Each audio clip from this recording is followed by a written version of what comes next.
Good morning, students. We are doing the various properties of projection maps.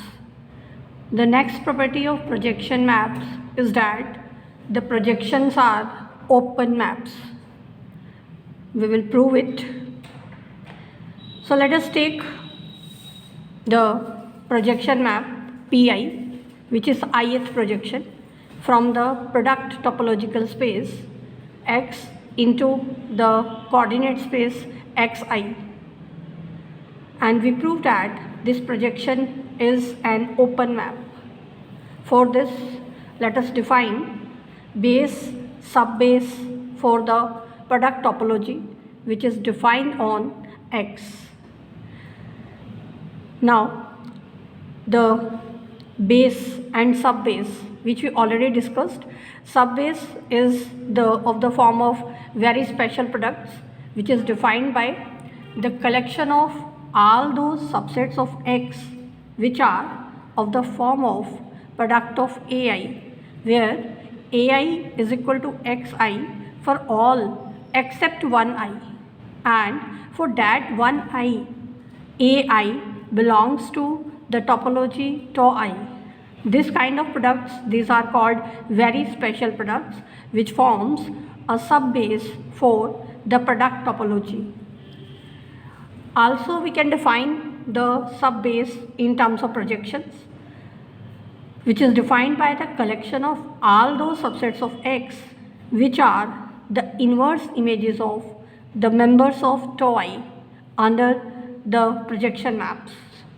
These two both are equivalent definitions, and both are the definitions for subbase of product topology, and the collection of all the finite intersections of the members of subbase, they forms a base for the topology, or we can say that the base is of the form of special products.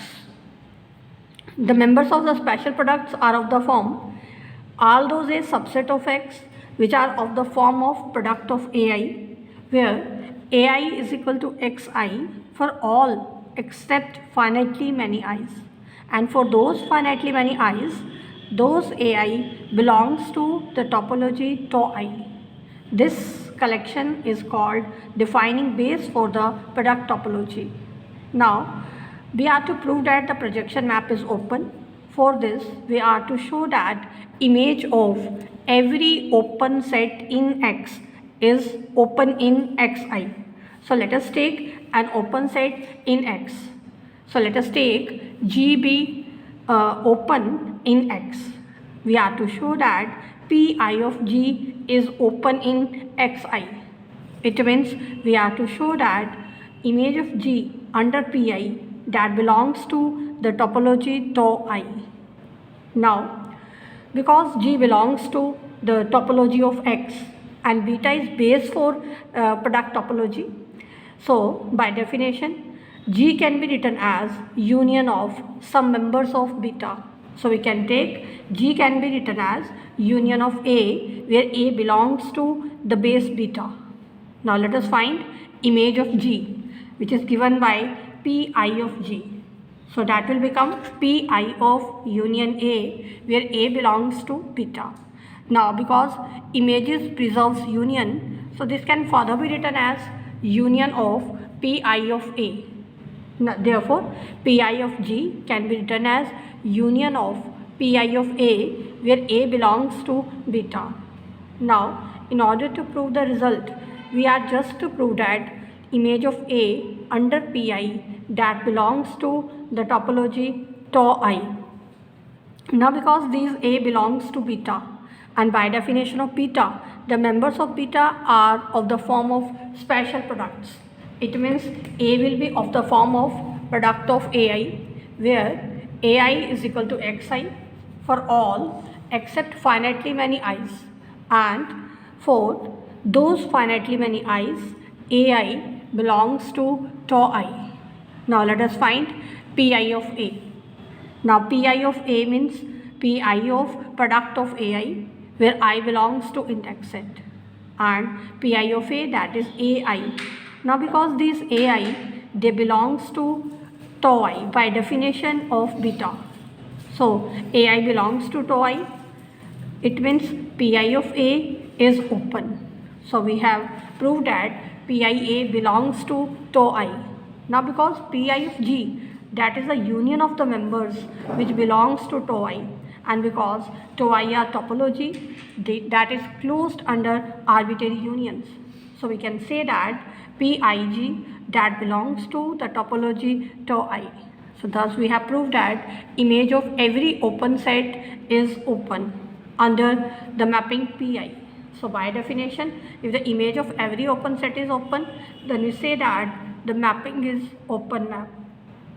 And this Pi, that is arbitrary chosen projection map. So we can say that every projection map is open. Now, next we prove that the projection maps need not be closed. In order to show this, we will give an example. So let us take the example of usual topological space. Usual topological space means set of real numbers with usual topology defined on it. Now let us take X is the Cartesian product of set of real numbers with itself. So by definition of Cartesian product, this will be of the form of ordered pairs where X and Y both are real numbers. Now let us define projection maps P1 and P2. P1 we have defined from R cross R into R by taking an ordered pair from R cross R. That ordered pair we have taken as x1, x2. Image of this ordered pair under P1 that we have defined by the first coordinate x1. So we can say that P1 is defined as x-axis. In the same way, let us define the projection P2. P2 is defined as y-axis, means under P2 the image of x1, x2 that is defined as x2. So we have defined two projection maps P1 and P2. Now we prove that the mapping defined by us, that is not closed mapping. For this we will have to show that image of a closed set is not closed. So let us take a set K in R cross R defined by the collection of all those ordered pairs such that the product of the members x and y, that is 1. Graphically, x into y is equal to 1, that can be represented in this way. Now we claim that this set K defined by us, that is closed in R cross R. For this we show that if an ordered pair xy doesn't belong to K, then that doesn't belong to K closure. So let us take an ordered pair xy which doesn't belong to K. Now because xy doesn't belong to K, so x into y, that is not equal to 1. So we can find a disk D with center xy of some radius such that the intersection of that disk with K, that will be phi. It means we can say that the point which does not belong to A, that cannot be limit point of A. It means a point which does not belong to K, that is not limit point of K also. So we can say that in other words, all the limits points of K belongs to K. It means derived set of K is contained in K. And also because every set is contained in itself, so we can say that K is contained in K. It means K closure is contained in K. And also K is contained in K closure, so we can say that K is identical to its closure. It means K is closed. Now we show that image of K under the one of the projections P1, that is not closed. Now P1 of K. Now because x into y is 1, so P1 of K, that will be R minus 0. It means set of all the real numbers excluding 0. And this 0 is also the limit point of this set P1K in the usual topological space. But we can see that 0 does not belong to this set. So we can say that the limit point of this set does not belong to the set. And therefore P1 of K, that is not closed. So we have shown that a closed set K such that its image under the projection P1 that is not closed. So by definition, we can say that P1 is not a closed map. So we have proved that projection map need not be closed. Now in the next theorem, we show that continuity of a function from any space into product topological space.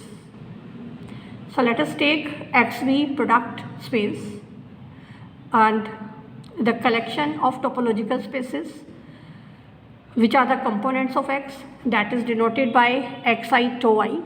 Tau I is the topology on Xi and Z be a topological space. F is a function from the space Z into the product space X. Then we prove that the function f is continuous if and only if the composition of Pi with f that is continuous for every I belonging to the index set. So first of all, let us take the function f is continuous, and we prove that the composition of Pi with f that is continuous. In order to prove this, we will use two results. First, projection maps are continuous, and second, composition of two continuous functions is continuous. So you will have to prove these two results in order to prove the first part of this theorem. Now, because as we already discussed, projection map is always continuous map. So Pi is continuous. Also, we are given that the function f is continuous. Now because composition of two continuous functions is again continuous, therefore the composition PIOF, which is defined from Z into Xi, that is also continuous. Now in the converse part, let us take the composition of Pi with F that is continuous, and we are to prove that the function f that is continuous. In order to prove function f is continuous, we will prove that inverse image of every member of subbase that is open. This we discussed in the characterizations of continuity. So you will have to firstly prove as a lemma in this part also. So let us define subbase. Firstly, by definition, subbase is of the form of very special product, which is the collection of all those A subset of X which are product of AI, where AIs are is equal to Xi for all except one I, and for that I, AI belongs to tau I. This is defining subbase for the topology of X. Topology of X we have denoted by tau. Now, in order to prove that the function f is continuous, it is sufficient to prove that f inverse of A is open in Z for all A belonging to the subbase of the topology tau. So let us take A belonging to the subbase of topology tau. We have to prove that its inverse image f inverse A that belongs to the topology of Z. Now, because A belongs to alpha, alpha is subbase for the topology, product topology. So by definition, A will be of the form of Pi inverse of Gi, where Gi are open in Xi. Now, let us find f inverse of A. So by definition, f inverse of A is Pi inverse of Gi. Now this can further be written as the inverse of the mapping PIOF under G. Now because the composition of Pi with F that is continuous, so by definition of continuity, inverse image of every open set will be open. So we can say that PIOF inverse Gi that is open in Z. Open in Z, it means this belongs to the topology of Z. So by definition, we can say that F inverse A belongs to the topology of Z. So this proves that the function is continuous. So this proves the continuity of a function from a space into the product space, and this completes projections.